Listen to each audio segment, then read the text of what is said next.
Hello friends, तो आज के इस लेक्चर में मैं आपके साथ शेयरिंग करने वाला हूँ SY BCom semester 3 taxation subject को, जिसे हम गुजराती में कहेंगे करवेरा का परिचय। काफ़ी लोगों ने कमेंट बॉक्स में और इंस्टाग्राम पे मुझसे पर्सनली पूछा है कि सर हमें एमसीक्यू का भी सॉल्यूशन चाहिए। तो आप लोग के रिकमेंड पर मैं यहाँ पर एक एमसीक्यू का वीडियो अपलोड कर रहा हूँ, जहाँ पे सभी की सभी एमसीक्यू मैं डिटेल में समझाऊंगा। जहाँ पे थियरी की नीड वहाँ पे थियरी एक्सप्लेन भी करूंगा और आपको पेज नंबर सजेशन भी दूंगा। इतने पेज नंबर आप रीड करके जाइएगा जिससे कल एग्जाम में इस चैप्टर से या फिर इस पेज नंबर से कोई भी एमसीक्यू आएगा तो कोई भी एमसीक्यू आपका रॉन्ग नहीं होगा। इसलिए आप वीडियो पहली बार आए हैं तो वीडियो को लाइक एंड शेयर करना ना भूलें। अगर आपने अभी तक हमारे चैनल को सब्सक्राइब नहीं किया सब्सक्राइब कर लीजिएगा। और प्लीज मैं चाहता हूं कि मैक्सिमम लोगों के बीच में वीडियो शेयर होना चाहिए, बिकॉज ऑफ काफी लोगों को एमसीक्यू की नीड है। शायद आपकी शेयरिंग से किसी की तलाश कंप्लीट हो जाए, तो शेयरिंग बिंदास कीजिए। आपके मोबाइल में जितने भी ग्रुप्स हैं सभी के बीच में शेयरिंग कर दीजिए। सो स्टार्ट करते हैं आज के लेक्चर की। तो आज मैं आपको एक्सप्लेन करने वाला हूं गुजरात यूनिवर्सिटी 2018 में जितनी भी एमसीक्यू आई है सभी की सभी एक्सप्लेन करने वाला हूं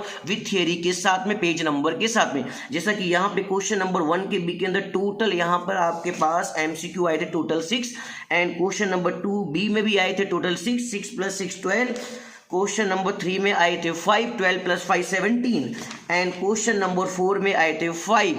आई होप आपको दिख रहा होगा 17 + 5। यहाँ पर मैं आपके साथ में 22 एमसीक्यू सॉल्व करने वाला हूँ, इसलिए पूरा वीडियो एंड तक देखना। बहुत ही इंटरेस्टिंग वीडियो, आपको बहुत ही मजा आएगा। अगर आपके एग्जाम में यहाँ से कोई भी एमसीक्यू आएंगे तो आपके 10 आउट ऑफ 10 मार्क्स डन रहेंगे। सो स्टार्ट करते हैं पहले एमसीक्यू की, राइट ना। तो यहाँ पे आ चुका है फर्स्ट नंबर का एमसीक्यू, जहाँ पे लिखा हुआ था मेरे पास यहाँ गुजराती मीडियम की बुक, इंग्लिश मीडियम में सेम सीक्वेंस यही रहेगा। गुजरात यूनिवर्सिटी से पेपर डाउनलोड करके भी दे सकते हैं या फिर आप यहाँ से भी देखें, कोई प्रॉब्लम नहीं आएगा। पहला क्वेश्चन था हालनो आवक वेरो धारो क्यारथी अमल में आव्यो छे, तो इसका आंसर हो जाएगा यहाँ पर बी 1 अप्रैल 1962। इसलिए मैंने यहां पर लिख दिया 1 अप्रैल 1962, सिर्फ आगे मुझे लगाना होगा बी। अब ये क्वेश्चन कहां से आया था वो भी मैं आपको समझा देता हूं। आपकी बुक में से ये क्वेश्चन आया था पेज नंबर 3 से, जहां पे पूरी की पूरी हिस्ट्री दी गई भारत में आवक वेरानो इतिहास। इसे आपको अच्छी तरीके से रीड करके जाना। बाई चांस इसमें से कल कोई एक्स्ट्रा क्वेश्चन भी पूछा जा सकता है। कहां पे लिखा था, ये लिखा था जेनो अमल 1 अप्रैल 1962 थी करवामां आव्यो छे। तो आई होप आप पहले एमसीक्यू का आंसर भी रीजन के साथ समझ चुके होंगे। चलते हमारे पास सेकेंड एमसीक्यू कौन सा है। थोड़ा सा वीडियो लॉन्ग हो जाएगा बट आपका कंसेप्ट पूरा क्लियर हो जाएगा और आपके एक भी एमसीक्यू रॉन्ग नहीं होंगे। चलते यहाँ पे सेकेंड एमसीक्यू आया था नीचे नामांथी कया शख्सोनु मंडल है, तो यहाँ पर आपका आंसर हो जाएगा ए FICCI। तो मैं यहाँ पे लिख देता हूँ ए और आपका आंसर हो जाएगा FICCI। अब यहाँ पे थोड़ा सा समझा देता हूँ ये क्वेश्चन कहाँ से आया था। आपकी बुक में से पेज नंबर 33 से आया था। अगर आपके पास लेटेस्ट बुक है 2020-21 की तो वहाँ पे page number same to same यही मिलेंगे। अगर पुरानी बुक भी ना तो थोड़ा सा पेज नंबर ढूंढने के लिए आपको मेहनत करनी पड़ेगी। तो पेज नंबर 33 पे यहाँ पे पूरा का पूरा एक रीजन दिया गया है। आई होप आपको दिख रहा है, देखा है गुजरात चैम्बर ऑफ कॉमर्स शख्सोनु मंडल। मैं चाहता हूँ कि आप जब एग्जाम देने जाए ना तो कल एग्जाम्पल नंबर 2 भी प्रिपेयर करके जाना। थोड़ा सा शॉर्टकट में समझा देता हूँ। जिसके पीछे लिमिटेड लिखा होता है उसका आंसर हमेशा क्या आता है, कंपनी आता है। उस रिगार्डिंग यहाँ पे सभी के सभी क्वेश्चन दिए से रेडी करके जाना। बाई चांस इसमें से कोई एक एमसीक्यू आ सकता है। और जैसा कि मैंने आपको आईएमपी थियरी में शख्स भी दिया था, डेट मींस मैंने पर्सन को भी आपको याद करने को दिया था, सेम वहीं से ये थियरी आई हुई है। तो यहाँ पे आपका एमसीक्यू नंबर 2 विथ रीजन के साथ सॉल्व हो चुका होगा। चलते हैं एमसीक्यू नंबर 3 के पास। तो एमसीक्यू नंबर 3 आया था यहाँ पर नीचे आपेल आवक माथी कई आवक पर आवक वेरो लागू पड़तो नहीं, तो इसका आंसर हो जाएगा यहाँ पर डी। यहाँ पे मैं डायरेक्टली डी लिख देता हूँ, आप पूरा रीड कर लीजिएगा। मैं रीड कर देता हूँ एक बार। खोवाइल वस्तु ने शोधी ने परत करना ने मरतू इनाम, इस पे क्या होगा, आवक वेरो लागू पड़तो नहीं। यहाँ पे नॉर्मली था इसलिए इसको आपको नहीं समझा रहा, आप समझ जाएंगे बिकॉज ऑफ बहुत ही आसान था। चलते चौथा क्वेश्चन। फिर भी कोई डाउट्स रह जाए तो कमेंट बॉक्स में राइट करके बताइएगा। एंड चौथा क्वेश्चन है यहाँ पे नीचे नामांथी कई विन खेती आवक है, दैट मीन्स यहाँ पे कौन सा नॉन एग्रीकल्चर इनकम है। तो इसका आंसर हो जाएगा यहाँ पर डी खेतीवाड़ी फार्म ना मैनेजर तरीके मरती आवक। इसलिए मैं यहाँ पर आंसर लिख देता हूँ फोर्थ का आंसर डी। और ये क्वेश्चन आपको कहाँ पे मिलेगा, आपकी बुक में पेज नंबर 42 के पास मिलेगा। चलते 42 के पास, यहाँ पे काफी ये दिया ना विन खेती की आवक, इसे भी आपको रीड करके जाना है। जहां पर ये आंसर लिखा था 8 नंबर पर ખેતીવાડીના ફાર્મના મેનેજર તરીકે મળતી આવક। तो आई होप यहाँ पे आपका एमसीक्यू नंबर 4 का कंसेप्ट भी क्लियर हो चुका होगा। काफ़ी यहाँ पे इनकम भी कल एग्जाम में से इनमें से भी कोई भी एक एमसीक्यू आ सकता है, तो इसे आपको रीड करके जरूर जाना है। कितने टोटल दिए यहाँ पर 22। चलते हैं एमसीक्यू नंबर 5 के पास।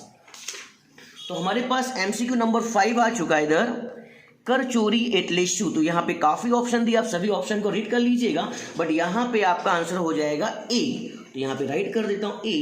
अब ए था क्या, पहले रीड कर लेते हैं। यहाँ पर जे रीतो द्वारा गैर कायदेसर रीते कर ना भरवामा आवे, ये आपको कहाँ पे मिलेगा, आपकी बुक में मिलेगा, आपको पेज नंबर 48 के पास। देखो यहाँ पे इसका रीजन दिया है। कर चोरी की मीनिंग क्या होती है, जे उपायों द्वारा गैर कायदेसर रीते कर ओछो भरवामा आवे। दैट मीन्स यहाँ पे टैक्स कम भरा जाता है जानबूझ के, उसे हम कहते हैं कर चोरी। तो आई होप यहाँ पे आपका 5वां कंसेप्ट भी क्लियर हो चुका है रीजन के साथ, और इसे मैंने IMP थियरी में भी दिया है, राइट। चलते हैं एमसीक्यू नंबर 6 हमारे पास कौन सा आ चुका है यहाँ पर। यस, एमसीक्यू नंबर 6 आ चुका है। समाधान पंचमा अर्जी करती वक्त કેટલી फी भरवी पड़े छे। तो यहाँ पर आपका आंसर हो जाएगा सी, दैट मीन्स 500। क्यों 500 भरना पड़ता है, उसका भी एक रीजन दे सकता हूँ, बिकॉज ऑफ एग्जाम में कल इसके अलावा भी तो कुछ हो सकता है ना। तो आपको मिलेगा पेज नंबर 343 के पास इसका रीजन आ जाती है यहाँ पर 343। यस, यहाँ पे लिखा देखो, पूरा का पूरा एग्जाम में रीड करके जरूर जाइएगा, बिकॉज ऑफ मैंने आपको IMP में भी दिया है। समाधान पंच सेटलमेंट कमीशन, यहाँ पे लिखा हुआ है અરજી સાથે સંબંધિત હિસાબો તેમજ આવી અરજી માટે નિયત કરાયેલી ફી ₹500ની ફી ભર્યાનું ચલણ પણ મોકલવાનું હોય છે। तो आई होप आपको यहाँ पे दिख गया होगा इसका रीजन, कितने रुपया, 500 रुपये। तो मैंने यहाँ पे आंसर क्लियर कर दिया 500 रुपये। और इस तरीके से 2018 के पेपर का क्वेश्चन नंबर 1 के बी में टोटल 6 MCQ पूछे गए, तो आपको रीजन के साथ सब कुछ मैंने समझा दिया। चलते यहाँ पे क्वेश्चन नंबर 2B के पास, जहाँ पे टोटल 6 MCQ पूछे गए थे।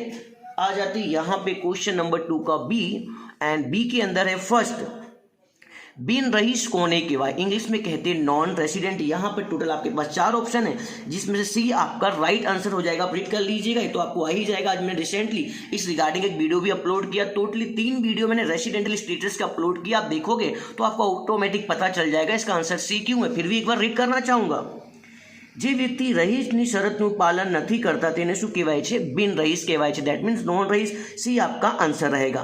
चलते यहाँ पे सेकेंड MCQ कौन सा है, नीचे माती कई कर मुक्त आवक है। तो यहाँ पे आपका आंसर हो जाएगा डी, खेती की आवक। आई होप आपको दिख रहा होगा, तो मैं यहाँ पे राइट कर देता हूँ डी, खेती की आवक। क्यों होता है वो भी एक रीजन के साथ बताना चाहूँगा।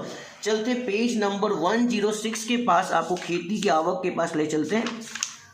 यस, यहाँ पर पेज नंबर 106 देखो, यहाँ पे लिखा ना कर मुक्त आवक, उसमें नंबर 1 पे कौन लिखा है, खेती की आवक। आई होप अभी आपको कंप्लीटली दिखाई दे रहा होगा। और ये मैंने आपको IMP थियरी में भी दिया, जितनी भी मैंने आपको IMP थियरी दी ना, अगर आप उसे अच्छी तरीके से रीड कर लेंगे तो आपका MCQ वाला कंसेप्ट तो एकदम टोटली 0 लेवल पे चला जाएगा, आसानी से याद हो जाएगा, राइट ना। तो यहाँ पे आपका आंसर हो चुका है डी, क्यों हुआ, खेती की आवक कर मुक्त आवक का, राइट ना। चलते नेक्स्ट MCQ के पास, MCQ नंबर 3। फिर भी एक बार रिपीट करना चाहूंगा। नीचे माती कई करमुक्त आवक से खेती नहीं आवक, आपको समझा दिया। पेज नंबर 106 पे आपको देखने को मिलेगा। चलते यहाँ पे थर्ड नंबर का MCQ आ चुका है। नीचे आपेल व्यवहार मत, देखो यहाँ पे बहुत से लोगों के पास लेटेस्ट बुक नहीं या पेपर नहीं, इसलिए मैं आपको बुक के साथ बता रहा हूँ। अगर आपके पास बुक नहीं है ना, तो भी आप MCQ इजीली सॉल्व कर सकते हैं हमारे वीडियो के द्वारा। और मैं चाहता हूँ कि मैक्सिमम लोगों तक हमारा ये चैनल पहुँचना चाहिए। बहुत से लोगों को नीड है एग्जाम के टाइम पे आपकी हेल्प की। तो लाइक एग्जाम्पल, अगर आप किसी की हेल्प करते, वो मैंने हेल्प नहीं की है, वो आपने हेल्प की। सिर्फ आपकी मुझे एक हेल्प की नीड है, आपको वीडियो को शेयरिंग करना होगा, राइट। थर्ड नंबर का MCQ है, નીચે આપેલ વ્યવહારમાંથી કઈ વ્યવહાર વખતે કાયમી खाता नंबर લખવો जरूरी नहीं। That means PAN card number लिखना कोई जरूरी नहीं। इसमें से कौन सी ऐसी डिटेल है जहाँ पे इसकी रिक्वायरमेंट नहीं होती। देखो 10 लाख से अधिक रकम होगी तो पान कार्ड की जरूरत होगी, डिमेट खाता खुलाएंगे तो पान कार्ड की जरूरत होगी। किसी भी दिन, एक दिन के अंदर आप 50,000 या उससे भी ज़्यादा पैसे बैंक में भरेंगे तो वहाँ पे पान कार्ड की जरूरत तो पड़ने वाली है। तो पान कार्ड की जरूरत कहाँ नहीं पड़ेगी, बहुत सा लॉजिक सा आंसर है, यहाँ पे कुछ करना भी नहीं है। कोई पण समय 10,000 થી વધુ રકમનું હોટલ કે રેસ્ટોરેન્ટનો બિલ ચૂકવતી વખતે, दैट मीन्स जब भी आप होटल में जाएंगे, अगर 10,000 या उससे ज़्यादा का भी अमाउंट आता है ना, तो पान कार्ड की कोई ज़रूरत नहीं पड़ेगी। तो यहाँ पे आपका आंसर हो जाएगा ऑप्शन नंबर डी। तो यहाँ पे राइट कर देता हूँ, आपका MCQ नंबर 3 का आंसर आ चुका है डी। और क्यों आया, आई होप आप समझ गए। चलते हैं MCQ नंबर 4 का आंसर क्या होगा यहाँ पर। पगार मेळवणार व्यक्ति जिन्हें एक ज मकान मिलकर है, दैट मीन्स जिनके पास सिर्फ एक ही मकान है तथा अन्य साधनों आवक है या फिर इनकी एक्स्ट्रा कोई इनकम है, तेने नीचे આપેલમાંથી કયું આવક વેરાનું રિટર્નનું ફોર્મ ભરવું જોઈએ? तो यहाँ पे इनका आंसर हो जाएगा सी, ITR 1। तो यहाँ पे लिख देता हूँ ITR 1, दैट मीन्स आपका आंसर हो जाएगा सी। अब आपको बहुत सारे ITR पढ़ने हो ना, तो आपको जाना पड़ेगा पेज नंबर 350 के पास, जो कि एग्जाम में कल आने के फुल्ली चांस हैं। सभी के सभी ITR आपको रीड करके जाना चाहिए। मैंने यहाँ पे अभी हाल आपको समझा दिया है ITR नंबर 1, आई होप आपको दिख रहा होगा। ये रहा यहाँ पर ITR नंबर 1, पगार मेळवणार व्यक्ति। तो यहाँ पे जितने भी ITR दिए गए सभी को एक बार रीड कर लीजिएगा, बाई चांस कल इनमें से भी कोई एक MCQ आने के चांस रहेगा। चलते नेक्स्ट MCQ नंबर कौन सा आ चुका है हमारा? MCQ नंबर 5 आ चुका है। डिवेंचर व्याजनी कई रकम पर आवक वेरानो मूल स्थानेથી કાપવામાં આવતો નથી। तो यहाँ पे आपका आंसर हो जाएगा B 4500। बट यहाँ पे आंसर बी क्यों है वो भी आपको रीजन के साथ समझाने वाला हूँ। चलते पेज नंबर 363 के पास, जहाँ पे इसका रीजन लिखा होगा। यस, यहाँ पे रीजन लिखा है, आपको ध्यान से रीड करना होगा। लिखा है ना, डिवेंचर होल्डरों ने चुकवा पात्र वार्षिक ब्याज 5000 थी વધુ ना हो, दैट मीन्स यहाँ पे 4500 है ना, 5000 से ज़्यादा नहीं है। 5000 थी વધુ ना हो तो मूल स्थान थी टैक्स कपासे नहीं। तो उम्मीद करता हूँ कि इसका आंसर 4500 क्यों किया गया आपको समझ में आ चुका होगा। फिर भी रिकमेंड करना चाहूँगा आप इसे एक बार रीड करके जरूर जाइएगा, बाई चांस कल एग्जाम में इनमें से भी कोई MCQ आ सकता है, राइट। चलते हैं नेक्स्ट 6 नंबर का MCQ कौन सा था हमारा यहाँ पर? ये 6 नंबर का MCQ आ चुका है। संबंधित पाछला वर्षनी 15 ડિસેમ્બર की તે પહેલા ચૂકવા પાત્ર कुल एडवांस ટેક્સના કેટલા ટકા રકમ ચૂકવવી પડે છે? तो यहाँ पे आपका आंसर हो जाएगा डी 75% थी ओछी नहीं। तो यहाँ पे राइट कर देता हूँ डी, बट मैं आपको रीजन के साथ बताना चाहूँगा कि इसका आंसर डी क्यों आने वाला है। चलते यहाँ पर पेज नंबर 365 के पास, जहाँ पे इसका लिखा है रीजन। देखो अपने पास क्वेश्चन क्या था, 15 दिसंबर या उससे पहला, क्या लिखा है यहाँ पर 75%। आई होप आप समझ गए। कल एग्जाम में 15 जून भी हो सकता है, 15 सितंबर भी हो सकता है, 15 मार्च भी हो सकता है। तो ये वाला पूरा टेबल आपको याद करके जाना होगा। अभी तो आपका आंसर रहेगा 75%। और यहाँ पे कंप्लीट हो चुका है हमारा क्वेश्चन नंबर 2 के सभी MCQ। तो उम्मीद करता हूँ कि आपको question number 1 and question number B with reason के साथ समझ में आ गए होंगे। चलते यहाँ पे क्वेश्चन नंबर 3 के बी के पास, चलते यहाँ पे आ चुका है। यस, ये रहा क्वेश्चन नंबर 3 का बी, जिसमें पहला क्वेश्चन प्रैक्टिकली इसे आपको समझना होगा। और इस रिगार्डिंग मैंने एक वीडियो अपलोड किया कि पेमेंट किस तरीके से निकाली जाती है, सैलरी की अमाउंट हमें किस तरीके से सॉल्व करना है, जो सब कुछ समझा दी। प्लीज़ आप एक बार प्लेलिस्ट में जाके चेकआउट कीजिएगा सभी के सभी वीडियो। क्या लिखा हुआ है बहुत ही आसान, ध्यान से पढ़ेंगे। श्री ए एक कंपनी में 1 एप्रिल 2015 ना रोज 15,500 और 22,000 ये इनका ग्रेड दिया गया है। इनकी सैलरी स्टार्टिंग होगी 15,000 से, फिर इनकी पेमेंट भरेगी 500 एंड लास्ट में इनकी पेमेंट कहां तक चलेगी? 22,000 रुपए तक इनकी सैलरी रहने वाली है। पाछला वर्ष 2017-18 માટે अपने लिए कल 17-18 नहीं आएगा, कल हमारे लिए 19-20 आएगा, राइट ना। पाछला वर्ष 2017-18 માટે તેમની मूल पगार કેટલી હશે? तो आपको ध्यान रखना है उन्होंने नौकरी में ज्वाइनिंग कब से लिए? 1 अप्रैल 2015 के दिन से। तब उनकी पेमेंट कितनी थी? 15,000 रुपया। यहाँ पर मैं आपको सॉल्व करके बताने वाला, बहुत ही आसान है, ध्यान से देखिएगा। 1 अप्रैल 2015 को उन्होंने कंपनी को ज्वाइन किया। हम लोग तो कॉमर्स वाले ना, हमारे लिए ईयर कब कंप्लीट होगा सर? 31 मार्च 2016। Very good. तब तक इनकी सैलरी कितनी रहेगी? 15,000 रुपया। 1 साल तक इन्हें 15,000 रुपये में काम करना पड़ेगा। अभी क्या होगा? ईयर चेंज होगा। 31 मार्च 2016 को ईयर कंप्लीट हो गया ना, नया ईयर कब चालू होगा? 1/4/2017 को, सॉरी 1/4/2016 को, और कंप्लीट कब होगा? 31 मार्च 2017 को। अब 1 साल बाद इनकी पेमेंट कितनी बढ़ जाएगी? सिर्फ 500 रुपये इनकी पेमेंट बढ़ जाएगी। अभी कितनी थी? 15,000, अब कितना हो जाएगा? 15,500, राइट ना। अब 31 मार्च 2017 को ईयर कंप्लीट हो गया, नया साल कब चालू होगा सर? 1/4/2017 को। कंप्लीट कब होगा?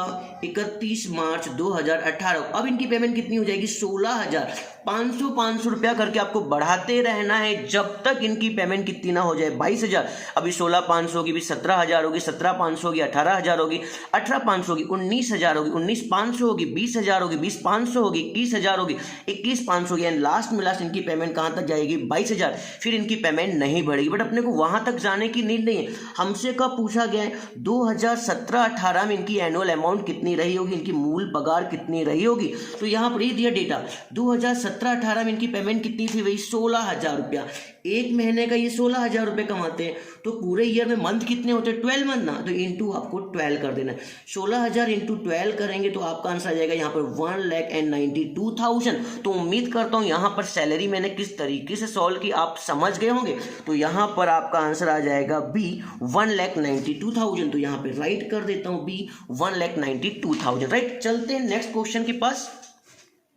यस, बहुत ही आईएमपी वीडियो है, ध्यान रखिएगा पूरा वीडियो। अगर आप यहाँ तक आ चुके हैं तो कल आपके एमसीक्यू में 10 आउट ऑफ 10 मार्क्स तो आने वाले हैं, बिकॉज अब यहाँ तक आना भी सभी के बस में नहीं है। क्वेश्चन नंबर 2, ग्रेजुएटी का सवाल आ चुका है। ग्रेजुएटी किस तरीके से सॉल्व किया जाता है, इस रिगार्डिंग भी एक वीडियो मैंने अपलोड किया, प्लीज आप उससे भी चेकआउट कीजिएगा प्लेलिस्ट में जाकर के। ग्रेजुएटी चुकवणी द्वारा 1972 हेठळ મળતી ગ્રેજ્યુટીની રકમમાં વધુમાં વધુ કેટલી રકમ कर मुक्त हुई। तो देखो यहाँ पे आंसर आएगा आपका सी, दैट मीन्स 10 लाख आपका आंसर आएगा। बट आपको यहाँ पर सी आंसर नहीं लिखना है, यहाँ पे आपको आंसर लिखना है 20 लाख, बिकॉज जब ये पुरानी बुक है ना, तो पुरानी बुक में 10 लाख रुपए तक हुआ करता था, बट लेटेस्ट में जो हमारा कर मुक्त होता है ग्रेजुएटी वो कितनी हो चुकी है, 20 लाख। इसके लिए आपको चलना पड़ेगा पेज नंबर 129 के पास, जहाँ पे आपको मिलेगा इसका reason. Page number 129 gratuity.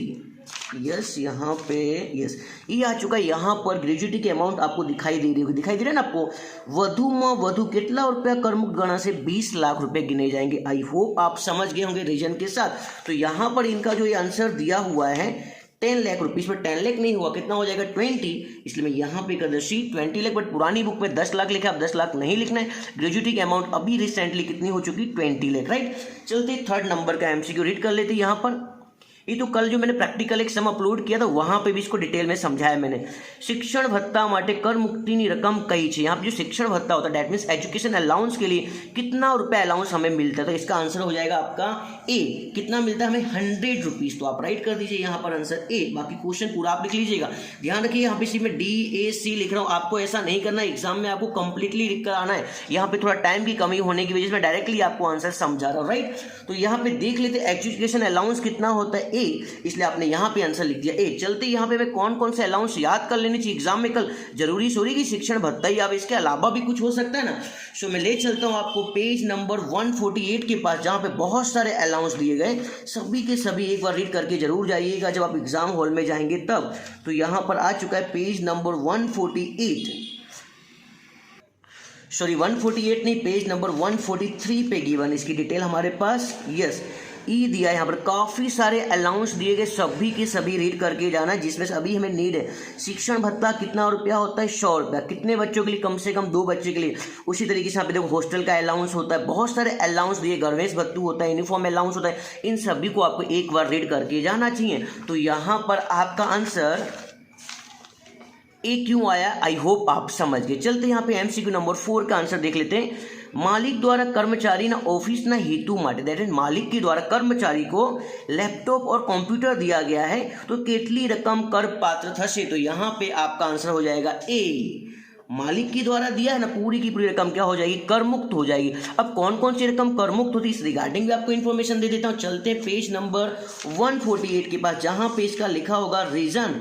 Yes, यहाँ पे देखो रीजन लिखा हुआ है, यहाँ पे जितने भी रीजन दिए गए ना, यस आपको सभी के सभी रीड करके जाना, जिसमें से मैं आपको 19 नंबर समझा रहा हूँ जो कि आपकी बुक में दिया, दैट मीन्स लास्ट ईयर के पेपर में आया हुआ है। मालिक द्वारा अपायल आवी सगवर अंगत हेतुओं माटे होए कि ऑफिस ना हेतुओं माटे होए, तो उसे हम क्या करते हैं, कर मुक्त करते हैं। यहाँ पे टोटल जितने भी नंबर दिए गए, टोटल कितने दिए गए, यहाँ पे टोटल 26 डिटेल दी, सॉरी 27 डिटेल दी गई। इन सभी को आपको अच्छी तरीके से रीड करके जाना, बिकॉज ऑफ 19 नंबर तो 2018 में आ चुका है, बाई चांस कल इनमें से भी कोई एक आने के चांस रहेंगे। तो यहाँ पे इसका आंसर ए क्यों लिखा गया, आई होप आप समझ गए। तो यहाँ पे आपका आंसर आ चुका था, यहाँ पर ए संपूर्ण करमुक्त होगा अगर मालिक के द्वारा लैपटॉप या कंप्यूटर कर्मचारी को दिया जाएगा तो। चलते नेक्स्ट क्वेश्चन नंबर 5। मालिक द्वारा 2000 सीसी ना इंजन वाली गाड़ी ड्राइवर सहित, देखो यहाँ पे लिखा ड्राइवर के साथ में, ड्राइवर सहित कर्मचारी बनने उपयोग, देखो यहाँ पे दोनों उपयोग करने वाले कर्मचारी भी और ड्राइवर भी बनने उपयोग माटे आवे तो ते सवलत तो मासिक मूल्य केटलू हसे। तो यहाँ पे आपका आंसर हो जाएगा बी 3300। तो मैं यहाँ पे लिख देता हूँ 3300। अभी आपके मन में क्वेश्चन क्रिएट हो रहा होगा कि सर यहाँ पे 3300 आएगा कैसे। इसके लिए भी कल मैंने आपको प्रैक्टिकली सम सिखाया था, फिर भी एक बार समझाना चाहूँगा। तो यहाँ पे पूरा डिटेल दिया है, लीटर क्यूबिक कैपेसिटी, इसे आपको रीड करके जाना। एग्जाम में इस टाइप का कोई सम आने के चांस है। क्या लिखा था वहाँ पे, हमारी कैपेसिटी कितनी थी, आपकी कैपेसिटी 2000 सीसी। दैट मीन्स यहाँ पे 1.6 से आपकी सीसी ज़्यादा थी। दैट मीन्स यहाँ पे 1.6 लीटर या फिर 1600 सीसी से अगर कोई क्षमता ज़्यादा होती है तो यहाँ पे मासिक रुपया 2400, जिससे आपका आंसर कितना आ जाएगा 3300। तो आई होप आप समझ गए यहाँ पर 3300 आंसर क्यों आया। बाई चांस कल एग्जाम इस तरीके रीड हो चुका है। क्वेश्चन नंबर 3 के बी के अंदर टोटल 5 MCQ दिए थे, मैंने आपको 5 MCQ थियरी वाइज समझा दी। चलते हैं क्वेश्चन नंबर 4 के पास। क्वेश्चन नंबर 4 के अंदर पहला MCQ दिया गया है, અંગત રહેઠાણ માટેના મકાનના પુનઃ બાંધકામ કે મરમ્મત ખર્ચ માટે 1 એપ્રિલ 1999 પછી લીધેલ લોનના વ્યાજની મહત્તમ કેટલી રકમ કપાત તરીકે બાદ મળશે। तो यहाँ पे आपका आंसर हो जाएगा डी। तो मैं यहाँ पे डायरेक्टली लिख देता हूँ डी, पर आपको डायरेक्ट नहीं लिखना, आपको आंसर के साथ लिखना। ध्यान रखिएगा, टाइम की कमी होने की वजह से मैं डायरेक्टली आंसर आपको बता रहा हूँ, बट यहाँ पर इनका जवाब 30,000 क्यों आएगा वो भी आपको मैं रीजन के साथ समझाने वाला हूँ। बाई चांस इसके रिगार्डिंग भी कोई और भी थियरी आ सकती है। चलते हैं पेज नंबर 267 के पास, जहाँ पे इसका रीजन दिया गया। पेज नंबर 267, अगर आपके पास लेटेस्ट बुक है तो ठीक है, नहीं है तो आप इसी बुक में से रीड कर लीजिएगा।